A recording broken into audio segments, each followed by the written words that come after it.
नमस्कार दोस्तों, success study Baloda YouTube channel में आपका स्वागत है। आज के इस वीडियो में हम लर्निंग आउटकम्स आधारित लर्निंग गैप सामग्री यानी ब्रिज कोर्स, जिसे हम N-1 सामग्री भी कहते हैं, इस वर्ष N-1 सामग्री पर आधारित अर्धवार्षिक परीक्षा संपन्न होने वाली है। इसलिए आप ये वीडियो ध्यानपूर्वक देखें, सीखें और अर्धवार्षिक परीक्षा में सर्वोच्च अंक प्राप्त करने का प्रयास करें, क्योंकि इन अंकों का 20% वेटेज वार्षिक परीक्षा में दिया जाएगा। इसलिए यह अर्धवार्षिक परीक्षा बहुत ही महत्वपूर्ण है। तो आज हम कक्षा 8 विषय गणित के लिए जो वर्कशीट क्रमांक 55 निर्धारित की गई है N-1 में, उसे हम समझने का प्रयास करते हैं। तो इस जो वर्कशीट है, इस वर्कशीट का जो टॉपिक है वह है द्विविमीय व त्रिविमीय आकृतियाँ। तो देखिए, द्विविमीय यानी 2D है ना, 2 डायमेंशन, और त्रिविमीय यानी 3D 3 डायमेंशन। अब ये होती क्या है, इनको हम थोड़ा सा समझ लेते हैं कि आपने देखा होगा कि हमारे घर में एक डिब्बा होता है ना, जैसे तेल का डिब्बा हुआ, ठीक है, या कोई सा भी डिब्बा होता है, बर्नी होती है।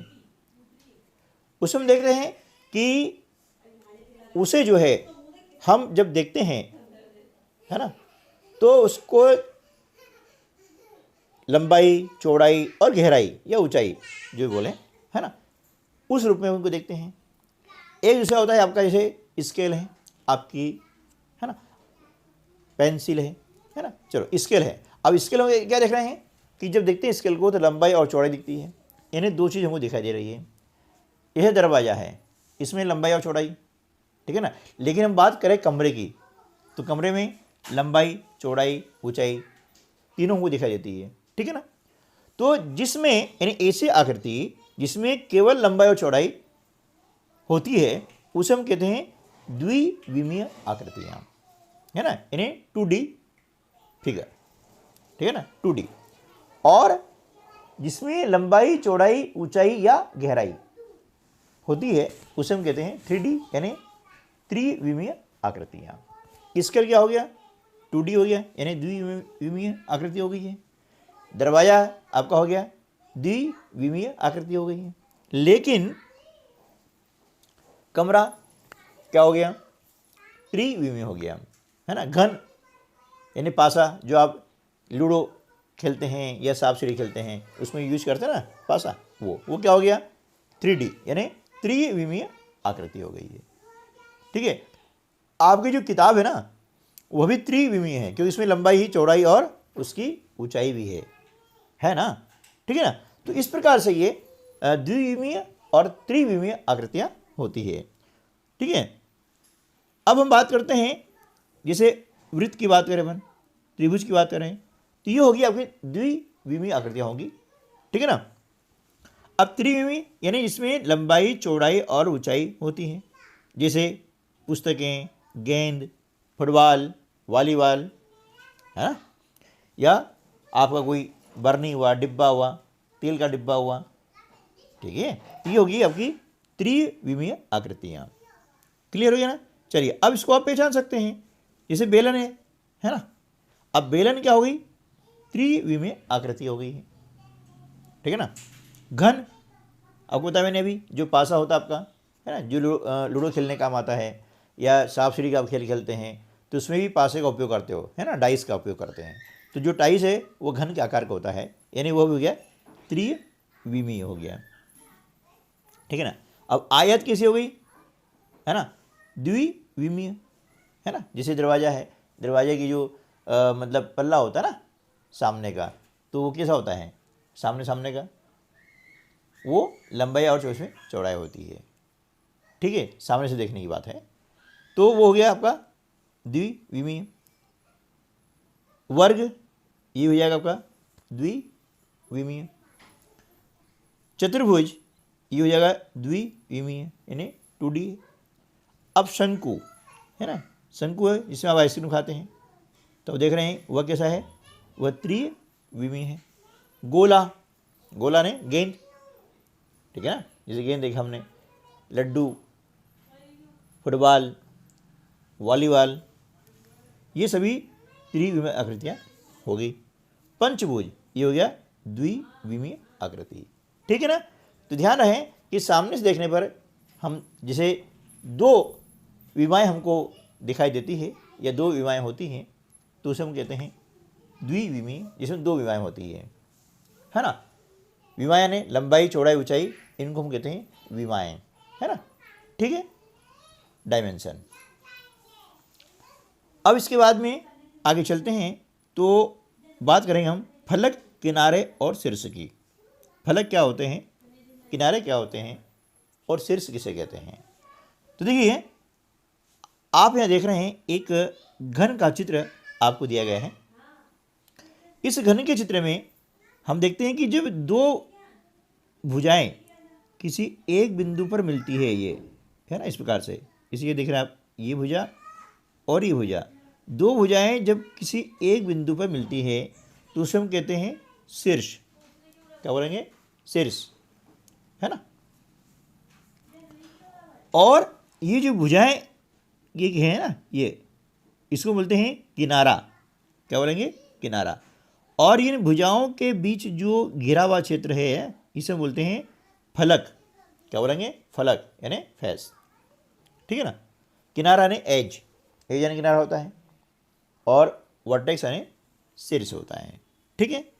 तो इस प्रकार से हम देखेंगे घनाभ का चित्र, जैसा आपने देखा हो, ईंट, ईंट एक घनाभ का उदाहरण है, ठीक है। साबुन जो आती है वो भी एक घनाभ का उदाहरण है। तो उसमें आप इस प्रकार से गिन सकते हैं कि शीर्ष कितने होते हैं, ठीक है। जो कोने होते हैं ना, जिसको हम साधारण भाषा में बोलते हैं कोने, है ना, वो शीर्ष कहलाते हैं, ठीक है ना। तो घन के 8 कोने होते हैं और उन कोनों को क्या बोलते हैं, शीर्ष बोलते हैं। तो घन के 8 शीर्ष होते हैं, ठीक है ना। और घन का ढांचा बनाने वाले जो 12 रेखाखंड होते हैं ना, ये रेखाखंड जैसे देखा ना बने, ये वाले रेखाखंड, इसको हम बोलते हैं किनारे या कोर, ये है ना, ये कोर होगी, कोर बोले, किनारा बोले, और इंग्लिश में कहते हैं एज, ठीक है ना। इस प्रकार से ये 12 रेखाखंड हो गए हैं, ठीक है। जिसमें क्या हो गए, 12 कोर हो गई है। और घन के 6 जो सपाट वर्गाकार क्षेत्र हैं उन्हें हम घन की क्या कहते हैं, फलक बोलते हैं। क्या बोलते हैं, फलक, ठीक है। तो इसी प्रकार से आपको यहाँ कुछ आकृतियाँ दी गई हैं, उन आकृतियों में आपको फलक, किनारे और शीर्ष की संख्या बतानी है। तो यहाँ देख रहे हैं, यहाँ एक प्रिज्म बना हुआ है ना, क्या बना हुआ है, प्रिज्म। इसका आधार है त्रिभुजाकार, है ना, ये त्रिभुजाकार प्रिज्म होता है। तो यहाँ पर हम देख रहे हैं कि इसके 4 फलक हैं, है ना, 1 2, एक नीचे वाला और एक पीछे वाला, जो हमको दिखाई नहीं दे रहा है। तो 4 फलक हो गए हैं। अब 4 फलक हो गए हैं तो किनारे कितने हैं, 1 2 3 4 5, है ना, और एक ये 6, और एक जो दिखाई दे रहा है ऊपर पीछे ये 7, है ना, 6 किनारे, सॉरी कितने, 6 किनारे हैं। और शीर्ष कितने हैं, देखिए 1 2 3 और ये 4, तो पीछे भी जो त्रिभुजाकार है तो वहाँ पर ये शीर्ष कितने हो गए, 4 हो गए हैं, है ना। ये 1 2 3 और 4, जो त्रिभुज के आकार का है इसलिए यहाँ पर 3 शीर्ष नीचे और 1 ऊपर आएगा, ये 4 शीर्ष हो जाएंगे, ठीक है ना। तो समझ आया ना, ये किनारे हो गए हैं। अब ये आकृति और है आपके सामने, इस आकृति को हम देखेंगे तो इसमें देखेंगे कि कितने फलक हैं। तो देखिए ये नीचे आप देख रहे हैं घन के आकार की आकृति है, जिसमें 1 2 3 और ये 4, है ना, ठीक है ना, 1 2 3 और ये 4, नीचे वाला 5,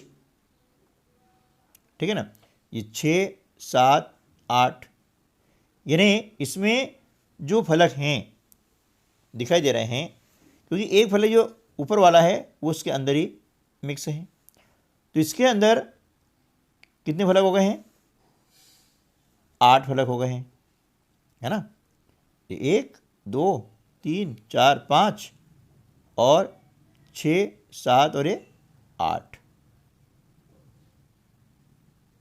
एक 9 आएगा। कितने हो गए फलक? 9 फलक हो गए हैं, है ना, क्योंकि 4 और एक 5 ही हो गए, 5 और 4 ऊपर हो जाते हैं, तो ये हो गए 9 फलक हो गए। कितने हो जाएंगे पर? 9 फलक हो जाएंगे, ठीक है ना। अब इसके बाद में बात करते हैं किसकी? किनारों की। किसमें किनारे कितने हैं, एजेस कितने हैं? तो देखिए हमने देखा था 1 2 3 4 5 6 7 8 तो किनारे हो गए, ठीक है ना। 8 के बाद में 9 10 11 12 13 14 15 और ये 16, तो 16 क्या होगा आपके? किनारे हो गए हैं, ठीक है ना। अब इसके बाद में हमें क्या देखना है? शीर्ष देखना है। तो देखिए नीचे 4 शीर्ष आपके हैं, है ना। नीचे क्या है? 4 शीर्ष हैं इसी, 1 2 3 और 4 5 6 7 8 और ये 9, तो ये हो गए 9 शीर्ष हो गए हैं, ठीक है। इस प्रकार से इसमें हम जो है देखते हैं तो फलक कितने हो गए? क्योंकि जो हमारा घन का आकार है उसमें 6 फलक होते हैं, है ना, तो एक कम हो गया है, तो बचे कितने? 5 और 4 9, है ना। तो यहाँ पर फलक की संख्या जाएगी 9, ठीक है ना। चलिए अब नेक्स्ट 3D आकार बनाने के लिए जाल, इसको देखें और समझे। तो देखिए यहाँ पर कुछ आपको सपाट दिए गए हैं, है ना, तो आपको इसे बनाया गया है। जैसे ये आकृति हैं, इसको जब इकट्ठा कर लेते हैं, है ना, ये वाला भाग सीधा कर लिया, इसे कर लिया, इसको ऐसा कर लिया और ये भाग को ऐसा कर लिया, तो ये आकृति बन जाती है ना। जिससे माचिस का जो डिब्बा होता है, माचिस की डिब्बिया होती है, वह इससे बन जाएगी। तो ये जालों को उपयुक्त ठोसों से हमें मिलान करनी है कि किससे क्या बन रहा है। तो देख रहे हैं कि जैसे ये आपका क्या है? घन है। जब घन और घनाभ दोनों को जब खोलते हैं तो आकृति इस प्रकार से बन जाती है, या ऐसे जो चाल है इसको जब इकट्ठा करेंगे अपन तो ये आकृति इस प्रकार की बन जाती है, घन जैसी, ठीक है ना। अब इसी प्रकार से ये जो बेलन है, अब बेलन को यदि हम खोलते हैं तो इस प्रकार से आकृति बनती है, ठीक है ना, इसको बना सकते हैं। और शंकु को यदि खोलने पर ऐसी आकृति बनती है, क्योंकि ये जो हिस्सा है इसको गोल लपेट देंगे और ऊपरा हिस्सा ये नीचे इसका बेस बन जाता है, तो ऐसी आकृति बन जाएगी ये इस टाइप की, ठीक है ना। अब इसके बाद में ये जो आकृति है इसको खोलने पर इस प्रकार आकृति ये बन जाती है ना। बीच में वर्गाकार है और बाकी ये जो आकृति है किसी त्रिभुजाकार है, तो ये वर्गाकार प्रिज्म आपका बन जाता है। कि प्रिज्म 2 प्रकार होते हैं, एक होता है त्रिभुज आधार वाला और एक होता है वर्ग आधार वाला, ठीक है ना। वर्ग आधार वाला यहाँ पर आपको दिया गया है, तो वर्ग आधार में ये आधार आगे आपको आ गया है और ये 4 जो फलक हैं ये त्रिभुज के आकार के हो गए हैं, ठीक है ना। तो इस प्रकार से हमने इसका मिलान कर दिया है। तो आज की वीडियो में बस इतना ही, मिलते हैं अगले वीडियो में, तब तक के लिए नमस्कार, जय हिंद।